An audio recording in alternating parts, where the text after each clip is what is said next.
আর আজকে যদি এমপি সাহেবকে পাশে বসায় রেখে আমি সমালোচনা করি, ওরে বাবা মুলা চুরিতে আমার ফাঁসি। কত কি সত্য না মিথ্যা বলেন?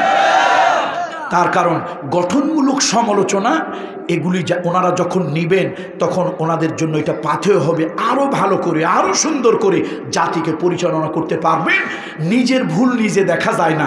রাসূলুল্লাহ বলেছেন আল মুমিনু মিরআতুন লিল মুমিন। নবী বলেছেন আল মুমিনু মিরআতুন লিল মুমিন। ইমানদারের জন্য ইমানদার হলো আয়না। আয়না হচ্ছে সব থেকে বড় সমালোচক, তবে সে সম্মানজনক সমালোচনা করে। আয়না কত মানুষের গোপনীয়তা দেখে, কত মানুষের ভুল ত্রুটি দেখে, কিন্তু আয়না কোনোদিন মাইক দিয়ে বলে না এই লোকটার এই জিনিসটা আমি দেখছি, বলে? তাহলে আয়না মানুষের ভুল ধরে দেয়। তোমার নাকের কাছে কিন্তু একটু কালি আছে, এই তোমার জিহ্বার পাশে দাড়ির মধ্যে কিছু ময়লা লেগে আছে, তাড়াতাড়ি এটাকে পরিষ্কার করো। আয়না বলে দেয়, তবে আমাকে হেয় করার জন্য, ছোট করার জন্য, খাটো করার জন্য কখনো মানুষের সামনে আমাকে উপস্থাপন করে না। ঠিক কিনা বলুন? সাইয়েদনা ওমরের দুটি কথা বলতেছিলাম, একটা হলো ক্ষমতা গ্রহণের আগে, এবার ক্ষমতা গ্রহণের শেষ পর্যায়ে দেখেন কি অবস্থা। ক্ষমতার একদম শেষ পর্যায়ে হৃদয় দিয়ে কথা শোনেন। মসজিদে নববী আম্মাজানের হুজরার পাশে গিয়ে সাইয়েদনা ওমর কাঁদতেছে। রাসূলুল্লাহ সাল্লাল্লাহু আলাইহি ওয়াসাল্লাম ইন্তেকালের পরে আল্লাহ নবীর লাশ মোবারক, দেহ মোবারক, জেসেম মোবারক রাখা হয়েছিল বনু সাকাফা। যদি আল্লাহ তাআলা আপনাদেরকে হজে নেয়, ওমরায় নেয়, কর্ম উপলক্ষে সৌদি আরব যান, এখনো সৌদিরা অনেক কিছু ভাঙছে, অনেক কিছু ভেঙে ফেলেছে, একেবারে ডিস্ট্রয় করে দিয়েছে, অ্যাবলিশ করে দিয়েছে, কিন্তু একটি জায়গা এখনো তারা ভাঙে নাই, হয়তো সাহস করে নাই ভাঙতে, রেখে দিয়েছে বনু সাকাফা। এটা হলো বাবুসালাম, মসজিদে নববীর পশ্চিম উত্তর কোণে একটা জায়গা ঘেরাও করা আছে।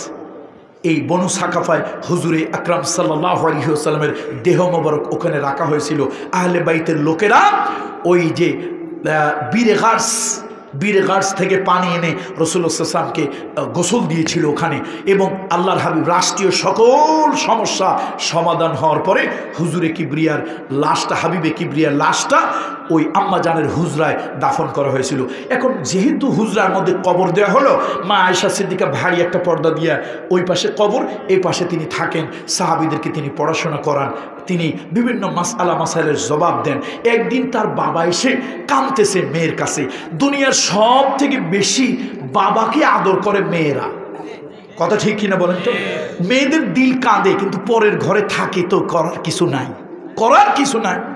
তো এখন বাবা কাঁদতেছে, মেয়েটার কলিজায় বড় ব্যথা লাগতেছে। বাবা আপনি কাঁদেন কেন? মারে, মা আয়েশা আমি এই জন্য কাঁদি, আমার দুর্দিনে, সুখের দিনে মুহাম্মদ রাসূলুল্লাহকে আমি কোনোদিন ছাড়িনি। আমি তার বাল্যবন্ধু ছিলাম, তার থেকে বয়সে আমি বড় ছিলাম, আমি কঠিন পরিস্থিতির মধ্যেও তার পক্ষ নিয়েছিলাম। তুমি জানো কাবা ঘরের চত্বরে ইয়ামানি চাদর দিয়ে আমাকে ফাঁসি দেওয়া হয়েছিল, আমি তখনও মুহাম্মদ রাসূলুল্লাহ সাল্লাল্লাহু আলাইহি ওয়াসাল্লামকে ত্যাগ করিনি, ছেড়ে যাইনি, হিজরতে তার সাথে ছিলাম। মা আমার মনটা কাঁদে, যদি আমি ইন্তেকালের পর মুহাম্মদ রাসূলুল্লাহর পায়ের কাছে, কদমের কাছে একটু যদি আমি থাকতে পারতাম। মেয়ে বাপ তো মেয়ের দিলটা বাপের জন্য অন্যরকম। বুঝতে পারলো এই রুমের মধ্যে বাবা একটু জায়গা চায়। বাবা আপনি মন খারাপ করিয়েন না, আপনি ইন্তেকালের পর নবীজির পায়ের কাছে আপনাকে একটু জায়গা আমি দেব।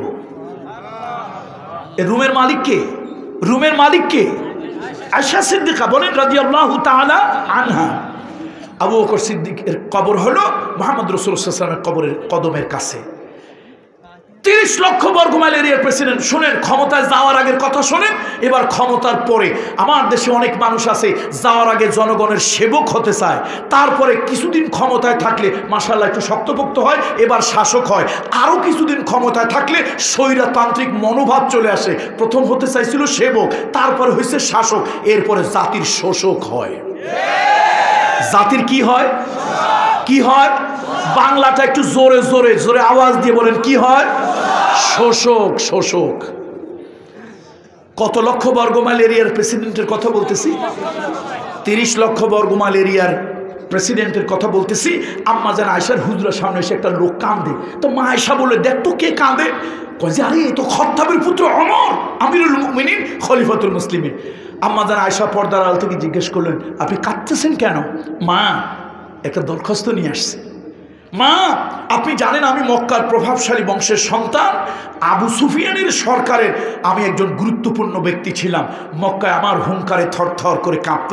ইসলাম গ্রহণ করার কারণে আমার যে সোশ্যাল স্ট্যাটাস, আমার যে সামাজিক অবস্থান, আমি সেটা হারিয়েছি। আমি নির্যাতিত হয়েছি, বাড়িঘর ছেড়ে আমি পাহাড়ে জঙ্গলে এদিক সেদিকে পালিয়ে বেরিয়েছি। মা, ইসলামের জন্য, নবী মুহাম্মদ রাসূলুল্লাহর জন্য আমার সামাজিক অবস্থান কমলেও আমি নবীকে কোনো দিন ছেড়ে যাইনি। মা, আমার দিলে বড় আকাঙ্ক্ষা, আমি যদি নবীজি আবু বকর সিদ্দিকের পায়ের কাছে একটু জায়গা পেতাম, আমার মনে হয় আমার জীবনটা ধন্য হয়ে যেত। দরখাস্ত কে করতেছে? আরে মিয়া, ওমর কে? ওমর কে? 30 লক্ষ বর্গ মাইল এরিয়ার প্রেসিডেন্ট। কথা শোনেন ভালো করে।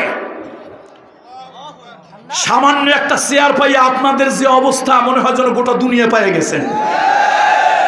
30 লক্ষ বর্গ মাইল এরিয়ার প্রেসিডেন্ট একজন সাধারণ নাগরিকের সামনে গিয়ে কাঁদতেছে।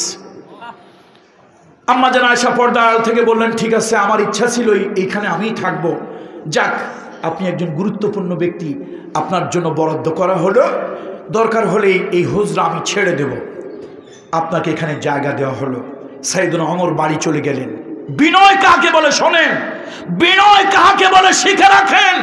রাষ্ট্রীয় ক্ষমতা মানুষকে কত বিনয় বানায়, শুনে রাখেন। তিনি এই সংবাদ নিয়ে বাড়ি চলে গেলেন।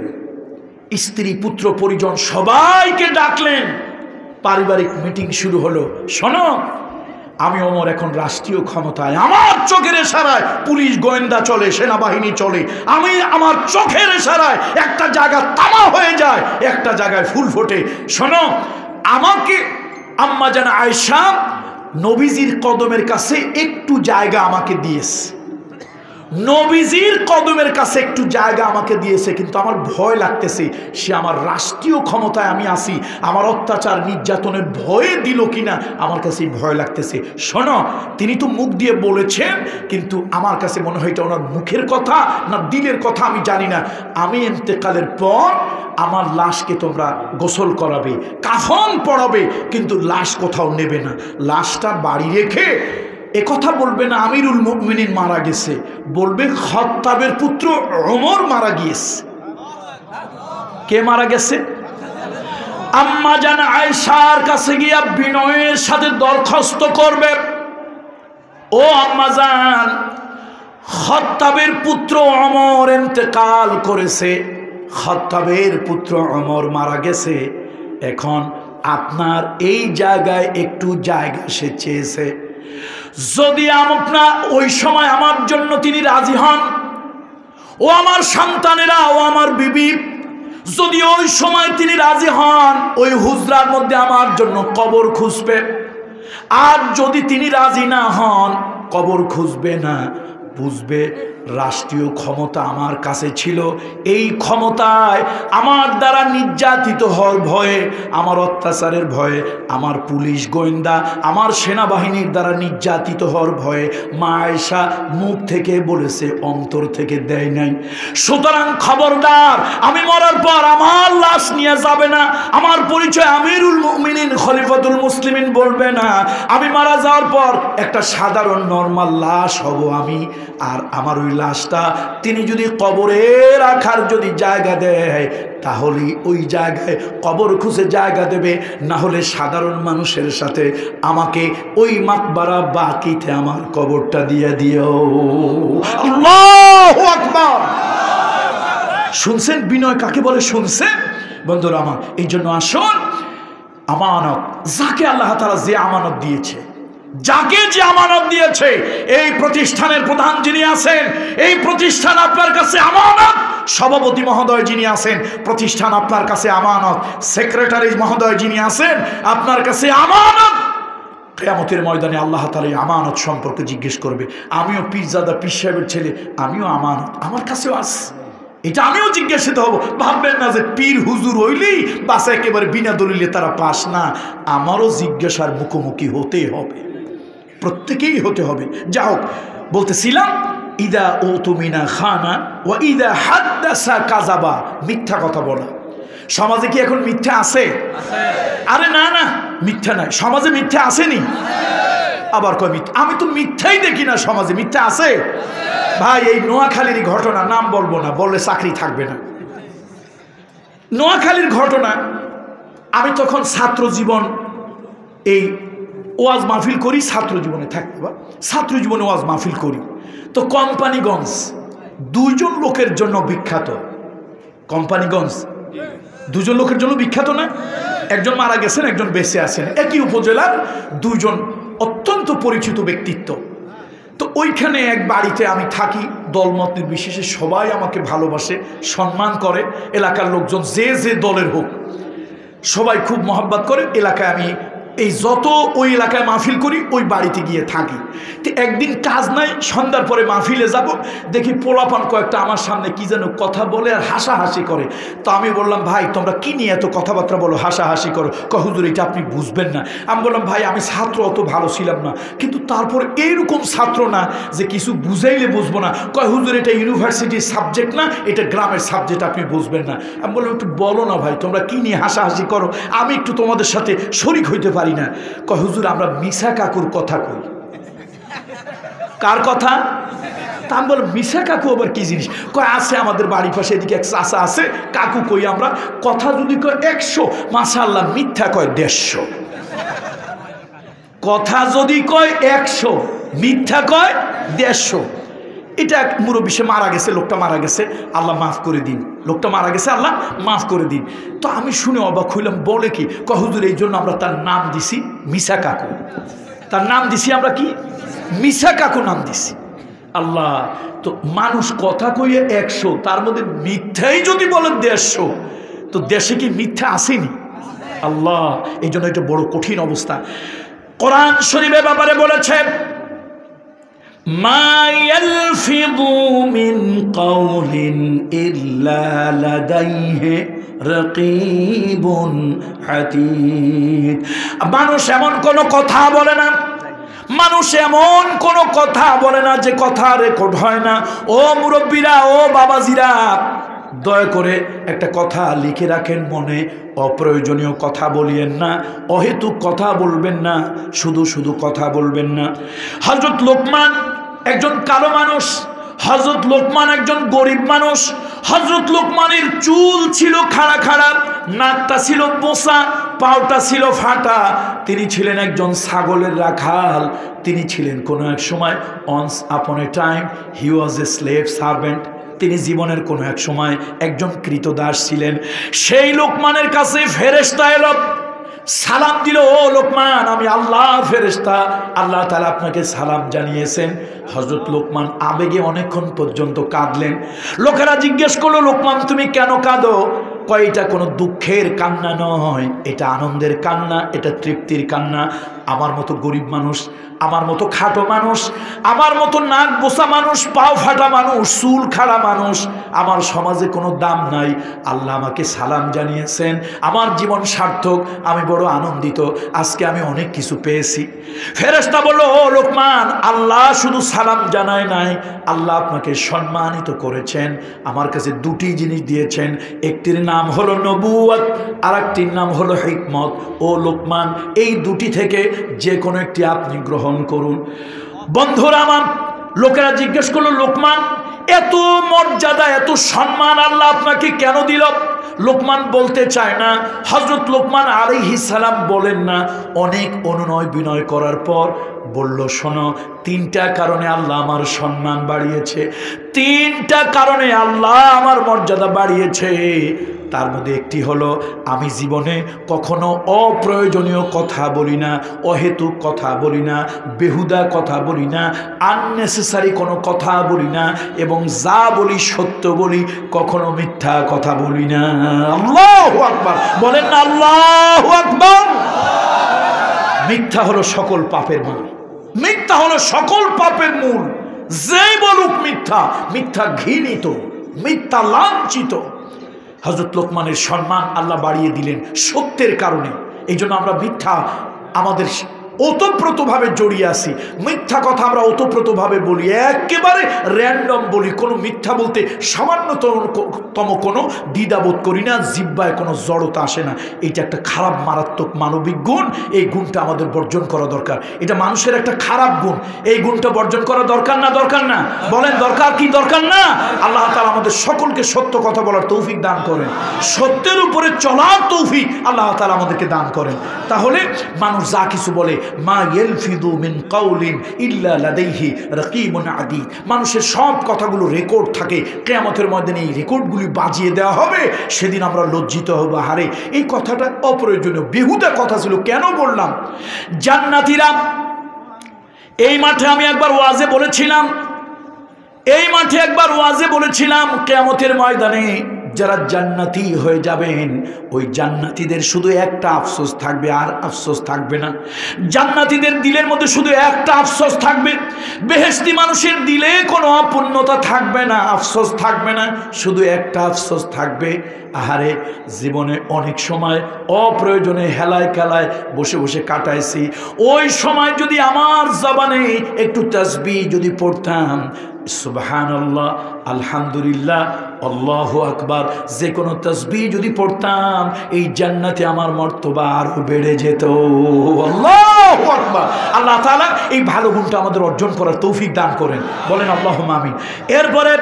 এরপরে হলো ওয়াইদা আহাদা গাদারা, যখন সে কোনো প্রতিশ্রুতি দেয়, প্রতিশ্রুতি ভঙ্গ করে, প্রতিশ্রুতি দিলে এই প্রতিশ্রুতি মানে না, গাদ্দারি করে।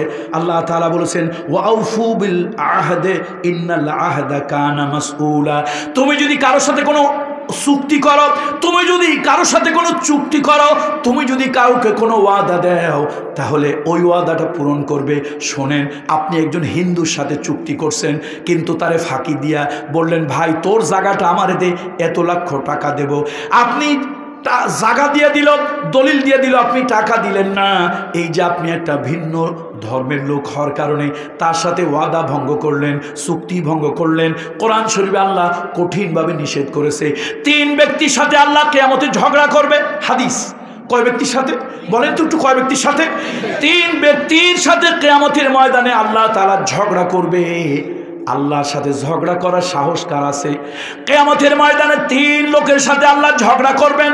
তার মধ্যে একজন হলো মানুষের সঙ্গে চুক্তি করে চুক্তি ভঙ্গ করেছে। ও মুসলমান, তুমি যদি একজন বিধর্মীর সাথেও চুক্তি করো, খবরদার ওই চুক্তি ভঙ্গ করতে পারবে না। তুমি যদি একজনকে ওয়াদা দাও, ওই ওয়াদা খেলাপ করতে পারবে না। তার সাথে ওয়াদা দিয়ে যদি ওয়াদা খেলাপ করো, তাহলে গাদ্দারি করা হবে। আল্লাহ তাআলা এই গাদ্দারদেরকে পছন্দ করেন না। তাহলে আসুন, যে কোনো ধর্মের লোক হোক, ফাঁকি দেওয়ার উদ্দেশ্যে, ঠকানোর উদ্দেশ্যে, প্রতারণার উদ্দেশ্যে কারোর সাথে কোনো চুক্তি করে চুক্তি ভঙ্গ করা যাবে?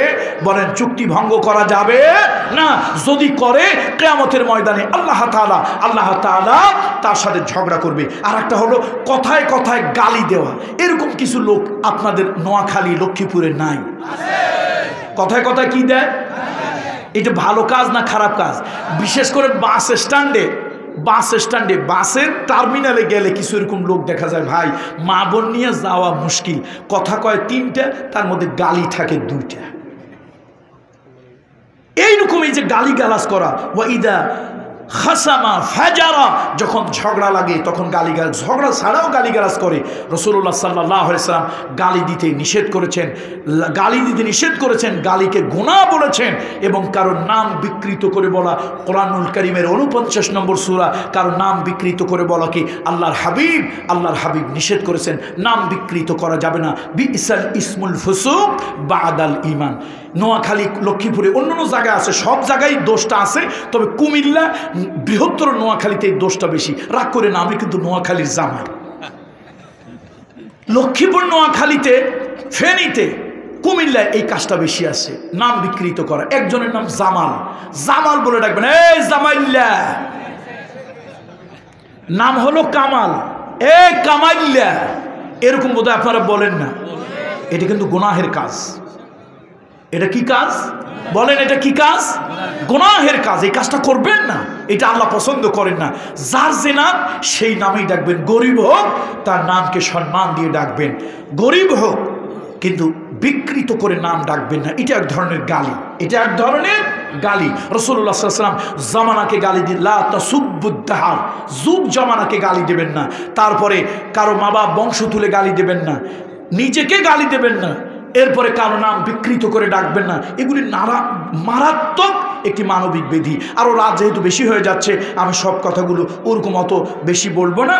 আল্লাহ রসুল সাল্লাল্লাহু আলাইহি ওয়াসাল্লাম এরপরে ঘুষ, অবৈধ লেনদেন আল্লাহ রসুল সামাজিক একটা ব্যাধি, এটা রসুল সাল্লাল্লাহু আলাইহি ওয়াসাল্লাম মারাত্মকভাবে নিষেধ করেছেন। আন আব্দুল্লাহ ইবনে আমর রাদিয়াল্লাহু তাআলা আনহুমা قال لعن رسول الله صلى الله عليه وسلم الراشي والمرتاشي। রাসূলুল্লাহ সাল্লাল্লাহু আলাইহি ওয়াসাল্লাম লানত দিয়েছেন রহমতের নবী যারা ঘুষ খায় আর যারা ঘুষ দেয়, উভয়কেই আল্লাহর নবী লানত করেছে। একজন ওয়াজ করতেছিল, এক হুজুর ওয়াজ করতেছিল ঘুষের বিরুদ্ধে। লোক একটা দাঁড়ায় কয়, হুজুর এত ওয়াজ করেন না, আজকাল ঘুষ ছাড়া কোনো কাজ হয় না। হুজুর ঘুষ ছাড়া কোনো কাজ হয় না। হুজুর সকালবেলায় কলে টিউবওয়েলে পানি তুলতে গেছি, কল পানি দেয় না, যেই এক জগ পানি ঘুষ দিছি আমার 3 বালতি পানি দিছে। কারে ঘুষ দিছি? টিউবওয়েল। সকালবেলায় পানি তুলতে গেছি, হুজুর ঘুষের কথা বললেন না, এটা একটা সাধারণ ম্যাটার, এটা একটা ন্যাচারাল ফ্যাক্ট, হুজুর এটা বলিয়েন না।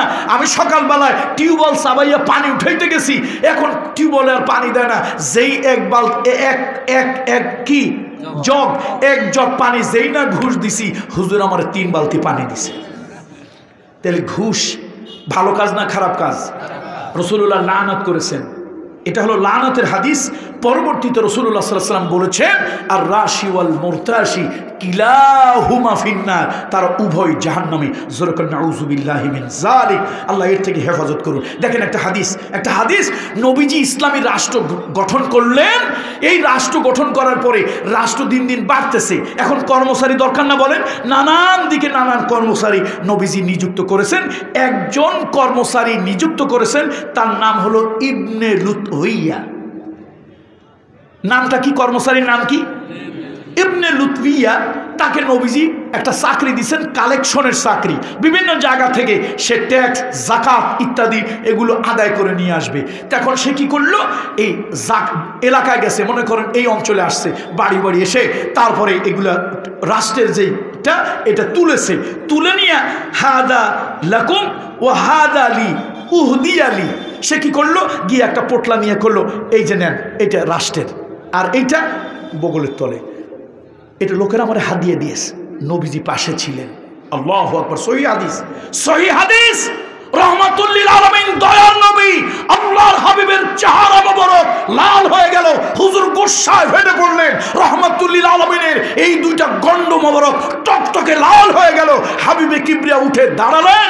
আল্লাহর নবী দাঁড়িয়ে বললেন, একজনকে রাষ্ট্রের কর্মচারী বানানো হলো, আর সে রাষ্ট্রের টাকা উঠাইয়া কয় এইটা রাষ্ট্রের, এইটা জনগণ আমার হাদিয়ে দিয়েছে। ওই সলেমাদ্দির ব্যাটারে আমি চাকরি থেকে বরখাস্ত করলাম, ওর বাপের ঘরে গিয়ে বসে থাক, ওর মায়ের ঘরে গিয়ে বসে থাক, দেখি ওরে হাদিয়া কে দেয়। কথা বলতে বোঝেন না? তোরে বেটা হাদিয়া দিয়েছে, তুই রাষ্ট্রের কর্মচারী হওয়ার কারণে তোর মতো দারোগারে 2 পয়সা দিয়ে জিগায় কে? তোর মতো ওসিরে 2 পয়সা দিয়ে জিগায় কে? তোরে জিগাইছে রাষ্ট্রের গুরুত্বপূর্ণ পদে আসিস, এই জন্য তোকে জিজ্ঞেস করেছে, তোরে ঘুষ খাওয়ার জন্য নয়। সুতরাং ঘুষ যেই খান, এটা দারোগা সাহেব দিয়ে উদাহরণ দিলাম, অনেক দারোগা ভালো আছে, অনেক ওসি ভালো আছে, ভালো মন্দ সব জায়গায় আসছে, এটা কথার কথা বললাম আর কি। তাহলে রাষ্ট্রের তোমাকে পদে পদায়ন করা হয়েছে। নবীজি রাগ হলেন, রহমতের নবী সহজে রাগ হয় না। আল্লাহ নবী রাগ হলেন এবং রাসূলুল্লাহ সাল্লাল্লাহু আলাইহি ওয়াসাল্লাম রাগ হয়ে বললেন, রাষ্ট্রের কর্মচারী বানানো হয়, আর সে এসে বলে এইটা রাষ্ট্রের, এইটা আমার, জনগণ আমার হাদিয়ে দিয়েছে। আর তুমি ঘরে বসে থাকলে কে তোমার হাদিয়ে দেবে? সলিমদ্দি তোর 4 পয়সা দিয়ে কেউ জিজ্ঞেস করে? বন্ধুরা আমার, এই জন্য আসুন, সমাজটা নানান বেদিতে নষ্ট হয়ে গেছে। আর একটা কথা বলে আমি আমার কথা শেষ করব, কিয়ামতের দিন আল্লাহ তাআলা ভয়াবহ পরিণতি করবেন গাদ্দারদেরকে। কাদেরকে বলেন তো? গাদ্দার কারা? রাসূলুল্লাহ সাল্লাল্লাহু আলাইহি ওয়াসাল্লাম বলেছেন, ওয়ান আবি সাঈদ আল খুদরি রাদিয়াল্লাহু তাআলা আনহু আন্না নবী সাল্লাল্লাহু আলাইহি ওয়াসাল্লাম قال لكل غادر لغاء عندسته يوم القيامه।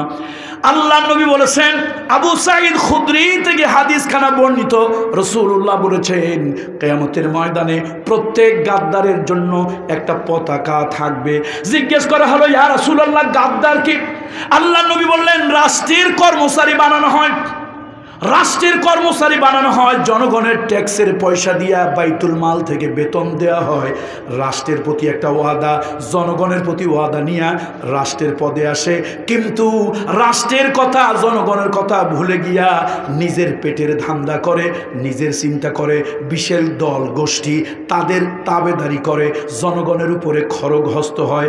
এগুলো হলো গাদ্দার, এগুলো হলো গাদ্দার। কিয়ামতের ময়দানে আল্লাহ তাআলা এই গাদ্দারদেরকে বিরাট বড় পতাকা দেবে। এবং নবীজি বলেছেন, সহিহ হাদিসের বর্ণনা, এই গাদ্দারদের পাছার মধ্যে পতাকা লাগায় দেওয়া হবে। যার গাদ্দারি যত বড় হবে তার পতাকাটা তত উঁচু হবে। কিয়ামতের ময়দানে লক্ষ কোটি মানুষ থাকবে, লক্ষ কোটি মানুষ থাকবে। দূরের থেকে মানুষ তাকায় তাকায় দেখবে আর বলবে, দেখো এই হলো ওই এলাকার অমুক গাদ্দার, অমুক অফিসে ছিল, অমুক অফিসে ছিল। এই গাদ্দারটা জনগণের সাথে গাদ্দারি করেছে, জনগণের সাথে, রাষ্ট্রের জনগণের সাথে, যাদের ট্যাক্সে যাদের পয়সায় বেতন পেয়েছে তাদের সাথে গাদ্দারি করেছে। এই গাদ্দারটার পাছার মধ্যে আল্লাহ তাআলা পতাকা লাগায় দিয়েছে। কিয়ামতের ময়দানে হাজার নয় লক্ষ কোটি মানুষ এই গাদ্দারদের দিকে থুতু নিক্ষেপ করবে, এই গাদ্দারদেরকে ঘৃণা করবে, এই গাদ্দারদেরকে হিংসা করবে। ও আমার ভাইরা, বন্ধুরা, কামরুল ইসলাম সাঈদ কোনো জাল হাদিস বা অথবা নিজের বানানো হাদিস, আল হাদিস আল হাদিস সাল হাদিস বলতেছি না, বুখারীর হাদিস, তিরমিজির হাদিস, মুসলিম শরীফের হাদিস। আল্লাহর নবী বলেছেন, আল্লাহর হাবিব বলেছেন, রাষ্ট্রের প্রত্যেকটা পদ হলো আমানত। ওই আমানতের খেয়ানত যারা করবে, নবীজি বলেছেন তাদেরকে গাদ্দার। আর এই গাদ্দারগুলি কিয়ামতের ময়দানে বড় লাঞ্ছিত হইয়া আল্লাহর আদালতে উঠবে। কত ঠিক কিনা বলুন? রাষ্ট্রের কর্মচারী বিশেষ কোন দলের না রাষ্ট্রের? তারা কি বিশেষ ব্যক্তির কাজ করবে না জনগণের কাজ করবে? কিন্তু দেখা যায় অনেক গাদ্দার আছে, অনেক গাদ্দার আছে, রাষ্ট্রের না, জনগণের না, ব্যক্তির কাজ করে। ভাই, দুঃখের সাথে একটা কথা বলে শেষ করি। আপনাদের নোয়াখালী থেকে মাহফিল করে যাচ্ছি ঢাকায়, নোয়াখালী থেকে মাহফিল করে যাচ্ছি ঢাকায়। আপনাদের সবার কাছে, বিশেষ করে সরকার দলীয় বন্ধুদের কাছে আমি এই দাবিটা করে গেলাম। রাজনৈতিক পরিবারের সন্তান না, একজন পীর পরিবারের সন্তান হিসেবে দাবিটা করে গেলাম। এইটা দেখার দায়িত্ব আপনাদের। যাওয়ার সময় পথে পুলিশে ধরলো, পুলিশে ধরলো, আমি পরিচয় দিলাম কামরুল ইসলাম সাঈদ, টেকেরহাটের পীরজাদা। পীর সাহেব আমি পরিচয় দেই না, লোকেরা আমাকে বলে, তারপর আমি নিজের কখনো পীর সাহেব দাবি করি না, এই জন্য আমি পীর সাহেব বলিনি। তো বললো আপনার গাড়ি দেখব। দেখেন গাড়ি, দেখেন, পরিচয় টরিচয় দিলাম। তারপরে যা মোটামুটি বিরক্ত হয়ে গাড়িটা দেখলো না, বাহির থেকে দেখে ছেড়ে দিল। কিছু দূর যাওয়ার পরে সম্ভবত র্যাব অথবা কোনো গোয়েন্দা সংস্থা হবে, সাদা পোশাকে, তাদের কোনো মনোগ্রাম নাই। তাহলে তো আমি বুঝবো এসবি, ডিবি, ডিজিএফআই, এনএসআই অথবা র্যাব। যদি মনোগ্রাম না থাকে তো আমি তাকে আইডেন্টিফাই করবো কি দিয়ে? আমি তো আলিমুল গাইব না, জিব্রাইলও না। আমাদের গাড়ি আটকালেন, বললেন মোবাইল দেন। আমি বললাম মোবাইল কেন? বললো মোবাইল চেক হবে। আমি বললাম দেখেন, আমি কামরুল ইসলাম সাঈদ, টেকেরহাটের পীর সাহেব মরহুম দেলাওয়ার হোসেন আনসারী। আল্লাহর মেহেরবানি, আমার আব্বার নাম শুনলে, আমি তো ছোটবেলা থেকে দেখেছি যে কোনো দল, যে কোনো সংস্থার লোকজন সম্মান ইজ্জত করত। আমি নিজেকে ধন্য মনে করতাম, লেখাপড়া আমার থেকে কত বড় বড় মানুষ আছে, মানে জ্ঞানে কণ্ঠে লেখাপড়ায় সব দিক দিয়ে বড় আছে। কিন্তু মরহুম টেকেরহাটের পীর সাহেবের সন্তান হওয়ার কারণে মানুষের কাছ থেকে যে ভালোবাসা, যে সম্মান, যে ইজ্জত আমি পেয়েছি, এটা আমি আল্লাহ তাআলার কাছে হাজার বছর সেজদায় পড়ে থেকে ওই শুকরিয়া আদায় করতে পারবো না। তো সাধারণত বাবার নামটা, নিজের নামটা বললেই লোকেরা সম্মান করে, শ্রদ্ধা করে, ইজ্জত করে। আমি বললাম, উনি বললেন আমার মোবাইল দেন। আমি বললাম দেখেন, আমি তো পরিচয় দিলাম, এরপরে যদি আমার আইডেন্টিটি আপনি কনফিউশন, হেজিটেশন থাকেন যে না আমি ওই ব্যক্তি কিনা, আমার কাছে আমার এনআইডি কার্ড আছে, ন্যাশনাল আইডেন্টিটি যে কার্ড এনআইডি, এটা আমার কাছে আছে, দেখেন। তাতেও যদি আপনার সন্দেহ হয় যে আমি ওই ব্যক্তি কিনা, তাহলে আমার নামের স্পেলিং দিয়ে আপনি গুগলে সার্চ দেন, লক্ষ লক্ষ কামরুল ইসলাম সাঈদের ছবি দেখতে পারবেন।